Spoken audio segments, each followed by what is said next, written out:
Salut à tous les motonautes, nouveau duel sur motonet.com avec un duel de stars de maxi scooter, le Honda XADV, le Yamaha T-Max. Et c'est une affiche qui fait pas spécialement plaisir à mon associé et collègue Mathieu. Pourquoi ça te plaît pas? Ce sont des scooters. Oui, et on s'appelle motonet.com, c'est ça oui. qui te gêne. Ouais.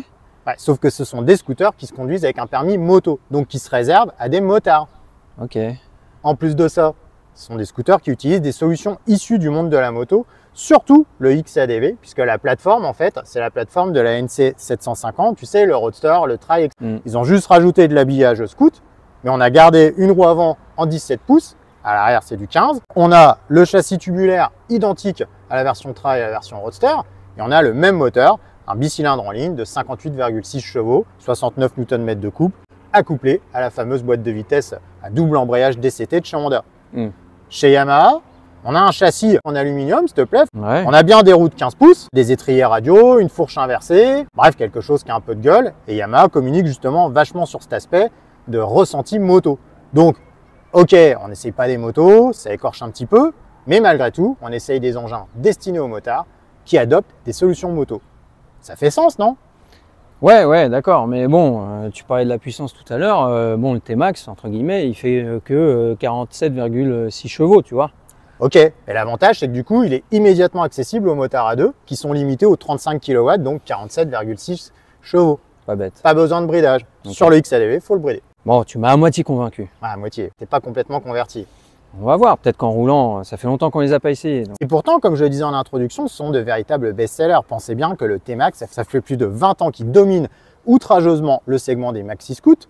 Pour ça, on va faire un petit point marché avec toi, justement, Mathieu Bretti, le spécialiste des bilans marché à retrouver chaque mois sur motonet.com. Le T-Max, ça fait 20 ans qu'on le connaît, ça fait 20 ans que Yamaha en vend des containers. En fait. Clairement, avec la mise à jour de 2022, il a atteint un nouveau record. Il s'est vendu 5600 exemplaires. L'année dernière, 2023, petite baisse logique des ventes, 3600, alors que... 3600, quand même, hein. Ouais, quand même, c'est dans le top 10 des ventes, toutes motos confondues. Hein. Le XADV, lui, a plutôt bien marché avec 2400 ventes. Au lieu de 1400 en 2022, mais on se souvient qu'en 2022, Honda avait eu du mal avec les livraisons. Il y a aussi le Forza, pas du tout off-road comme celui-ci. Avec des lignes plus classiques, quoi, le Forza 750, traditionnel. Traditionnel, et ils en ont quand même vendu 1300. Donc si on fait le cumul des 750, ça fait un petit peu plus que le T-Max. Mission accomplie finalement pour Honda, quoi. Quelque part, on a envie de dire oui, sauf que Yamaha, ils construisent un scooter. Ouais. Eux, ils en construisent deux. Ouais. Donc on se dit que économiquement parlant, c'est peut-être pas si avantageux que ça. Puisqu'on parlait de rentabilité, on parle des prix. Alors le XADV, si j'ai bien lu la fiche technique que vous pouvez retrouver sur motonet.com dans notre rubrique dédiée, il est à 12 899 € en version standard. Vous avez remarqué ici, on a une version un peu spéciale, protection tubulaire sur le côté et des lenticulaires. Ça, c'est en option. Le T-Max, lui, il démarre à 13 499 € en version standard, sauf qu'ici, Yamaha France a mis à notre disposition un T-Max TechMax, donc le NEC Plus Ultra, qui reçoit donc pour 2000 € d'équipement supplémentaire, plus de 15 000 € un scooter de 47 chevaux, hein, s'il te plaît. Ouais. Et donc, pour cette différence de prix, vous avez en plus une bulle électrique, poignée et selle chauffante, ainsi qu'un régulateur de vitesse. On va opposer ces deux engins et voir si le prix, qui est quand même maxi élevé, se justifie.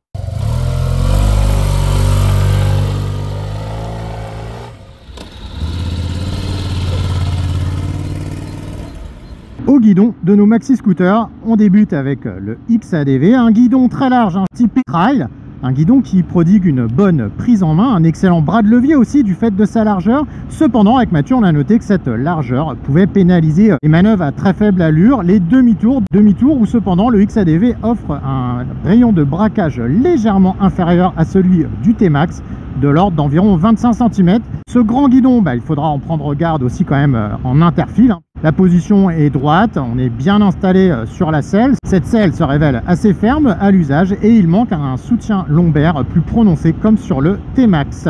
Au niveau de la position des jambes, vous voyez là, je suis en position les jambes à l'aplomb.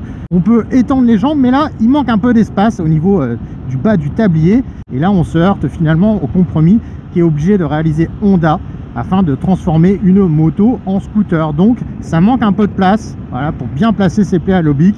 Sur le T-Max, cette posture se révèle plus confortable. Au niveau de l'ergonomie des commandes, vous voyez un commodo gauche extrêmement chargé avec beaucoup de fonctionnalités. Sur la droite, il y a des touches un petit peu particulières pour un scooter puisque vous avez une touche D qui sert à enclencher le mode drive, c'est-à-dire enclencher la boîte de vitesse pour la mettre en action pour pouvoir rouler. Donc il ne faut pas oublier de le faire au moment de démarrer. Ça m'est arrivé tout à l'heure lorsqu'on a fait des illustrations de manœuvre et on se retrouve à accélérer dans le vent. Vous avez un N donc pour mettre la boîte au point mort et une touche M pour passer la boîte en mode manuel et passer les vitesses depuis les palettes qui se trouvent au-dessus et en dessous du commodo. Mais ces palettes se révèlent assez écartées. Au niveau de l'ergonomie, c'est pas le plus pratique. Notez que comme sur toute la série des 750, ces palettes peuvent servir à rétrograder ou passer un rapport pendant qu'on roule au lieu de laisser le système gérer le passage des rapports de façon automatisée. Alors en termes de suspension, on a sur ce scooter une fourche inversée réglable ainsi qu'un mono-amortisseur.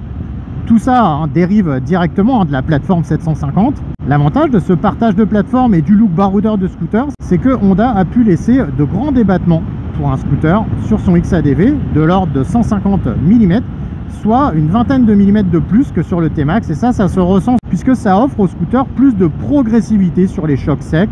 C'est une qualité qu'on retrouve également en ville, dans les ruelles pavées. Au niveau du freinage, des étriers radio 4 pistons à l'avant de chez Nissin, il y a du mordant, de la constance. Donc ça permet de bien ralentir le scooter. À l'arrière, on a un freinage puissant également. Et on peut aussi compter sur le renfort du frein moteur, notamment lorsqu'on se met sur le mode sport, qui va donc activer la plus haute réactivité au niveau de l'injection, mais également de la boîte de vitesse, c'est-à-dire qu'en mode sport, le système Honda va volontairement rester dans les tours sur chaque rapport afin d'exploiter toutes les performances du scooter. Alors, ces passages de vitesse ils se font de manière totalement transparente lorsqu'on est lancé. Cependant, à très faible allure ou au démarrage sur les premiers rapports, on note encore quelques secousses. Alors sur une moto, ça ne serait pas dérangeant parce que objectivement, on ne ferait pas mieux avec un levier d'embrayage. Cependant, si on se place dans une optique scooter, eh bien ces secousses qu'on ne rencontre pas sur le T-Max grâce à son variateur peuvent déranger et apporter un désagrément à celui qui est habitué à la conduite d'un scooter classique.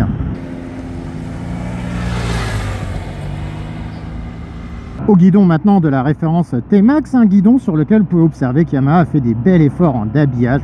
Alors ce guidon il est plus étroit, il est plus près du corps, les bras sont un petit peu plus bas que sur le XADV. La position du coup est un peu plus scooter, on se sent assis un petit peu plus en hauteur, un peu plus regroupé. Cependant, comme je vous disais tout à l'heure, on peut bien étendre ses jambes sur le T-Max. On peut également bien se reculer sur la selle du T-Max et aller chercher donc le renfort, le soutien lombaire qui est réglable. Alors, la selle du T-Max se révèle plus moelleuse que celle du XADV. On n'est pas non plus sur un canapé et on aurait apprécié encore davantage de moelleux. Cependant, c'est bien le T-Max qui remporte cette petite manche. En revanche, du fait de ses débattements inférieurs, il est plus sec. Là, vous voyez, sur les petites routes de campagne comme ça, on se fait davantage secouer que sur le XADV. Donc, pour résumer, le confort d'assise, c'est le T-Max. Le confort d'amortissement, c'est le XADV. Puisqu'on parle de la selle et de l'assise, parlons de l'accessibilité. Sur le T-Max, la selle culmine à 800 mm, alors que sur le XADV, elle est à 820 mm. Et ça se ressent effectivement quand on prend place à bord des deux véhicules. Le T-Max, de prime abord, semble plus accessible. Mais, le T-Max est aussi plus ventru. Il écarte davantage les cuisses que le XADV. Résultat des courses, sur l'un comme sur l'autre, un pilote d'1,75 m comme moi touche sur la pointe des pieds. Et si on veut améliorer donc le maintien au sol, il convient de s'avancer sur la selle jusqu'à venir finalement au niveau du plastique qui recouvre les réservoirs d'essence. Donc c'est pas le plus confortable. Là encore, si on doit résumer, on a un T-Max qui est plus bas mais plus volumineux et un XADV qui est plus haut mais plus fin entre les cuisses. Au niveau du freinage, le T-Max a également des étriers radio 4 pistons. Là aussi, là il y a de la puissance à l'avant, il y a du mordant, un excellent dosage. À l'arrière, pareil, un freinage puissant. Nous, on prend l'habitude de freiner dès deux freins et on obtient des ralentissements excellents. Au niveau de la vie à bord, alors vous voyez, Yamaha a intégré en 2022, lors de la dernière refonte, des nouveaux commodos qui sont éclairés là au niveau du joystick, qui commande une nouvelle planche de bord 7 pouces. Alors Yamaha a mis du temps avant d'arriver à une instrumentation couleur sur son T-Max, ça lui a été d'ailleurs reproché. Et maintenant, on a vraiment une sorte de tablette couleur qui est très très jolie à l'œil, Un petit peu chargé à notre goût avec Mathieu, parce que ça fait beaucoup d'informations, mais c'est clair que par contre, rien ne manque. Cette planche de bord, elle est par ailleurs connectée avec votre téléphone et elle peut également vous proposer la navigation grâce à Garmin, mais là, c'est en option.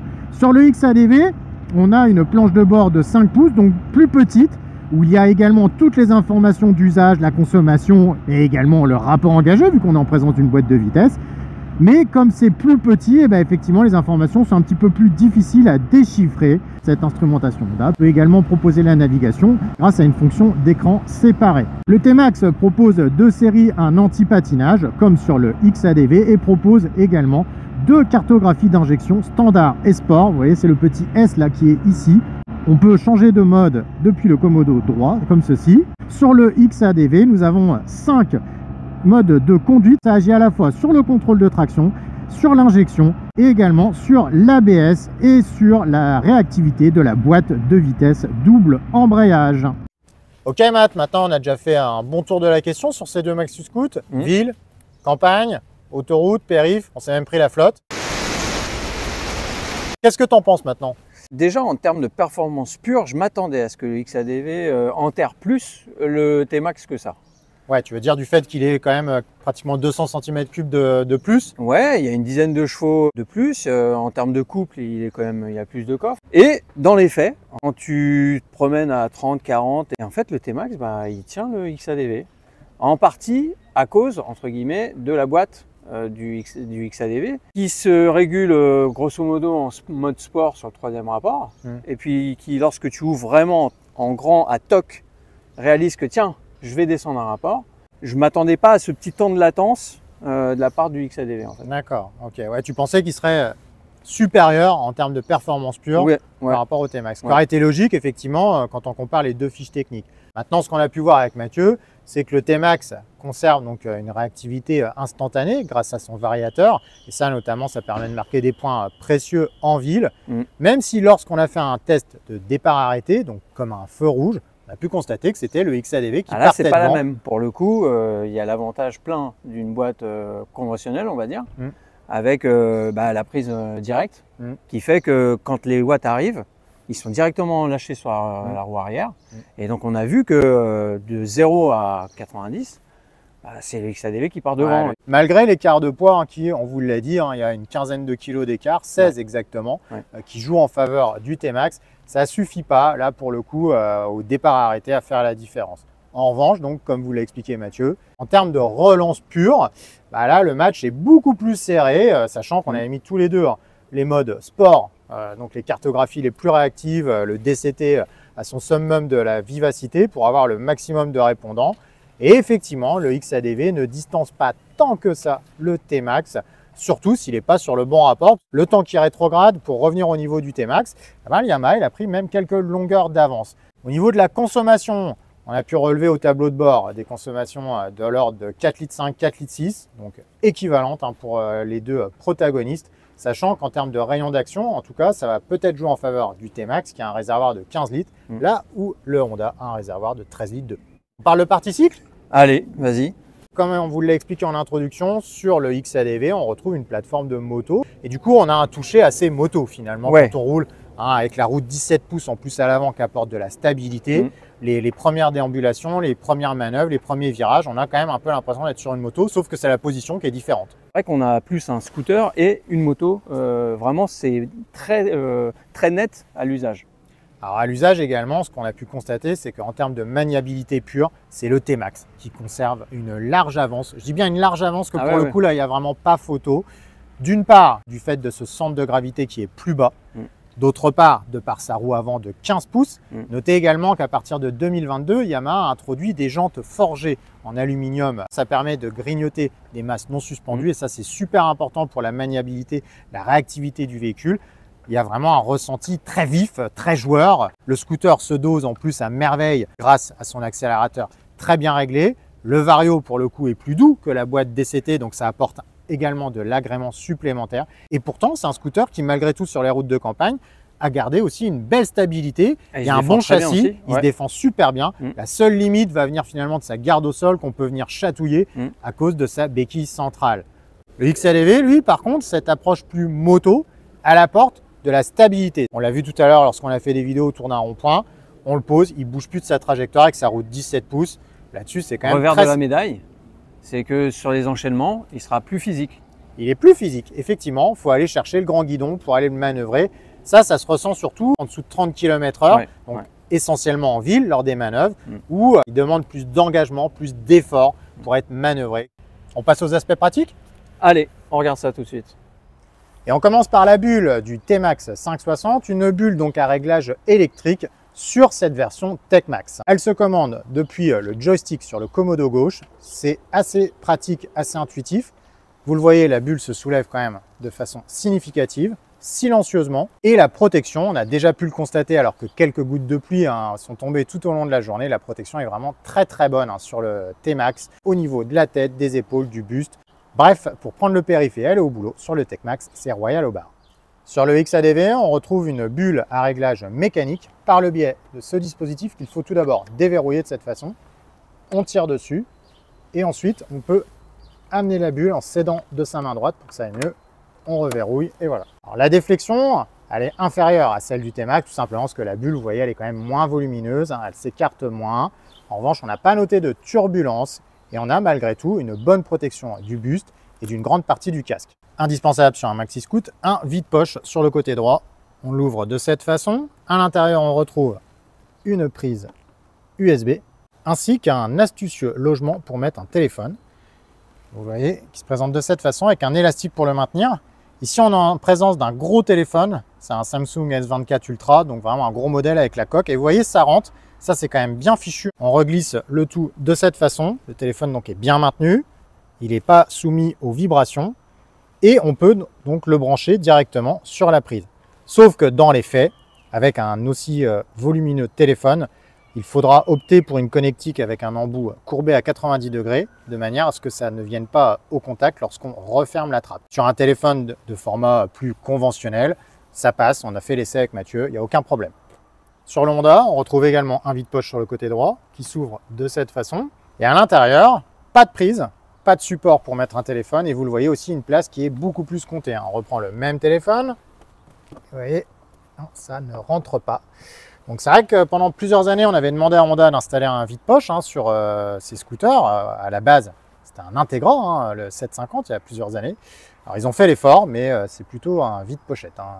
Pas grand-chose dedans quand même.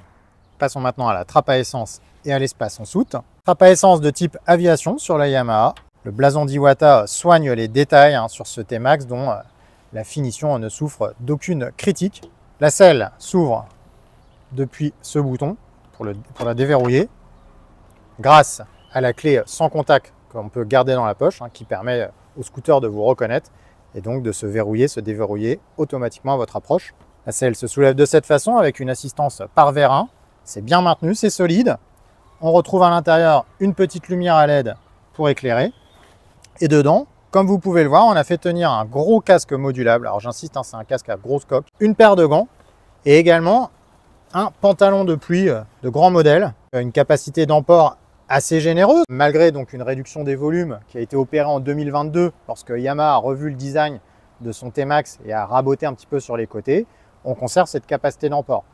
Dans l'absolu, cependant, pour un scooter aussi volumineux, qui pèse quand même 220 kg, dont l'empattement atteint quasiment les 1600 mm, on peut se dire aussi que seulement un casque dans le coffre, ça ne fait pas grand-chose, sachant que des scooters de 300 ou 400 cm3, voire même certains 125, peuvent emporter 2 casques. Sauf que ces scooters-là, ils ont un petit moteur. Pas faux, c'est vrai. Malgré tout, tu as vu le volume, il y a quand même peut-être moyen de faire un effort à ce niveau-là. Petite touche aussi sympathique de la part de Yamaha, c'est que les casques sont abrités avec un peu de moquette au fond. Tout à fait. Ouais. Et ça, ça évite les rayures toujours désagréables, surtout lorsqu'on est pressé.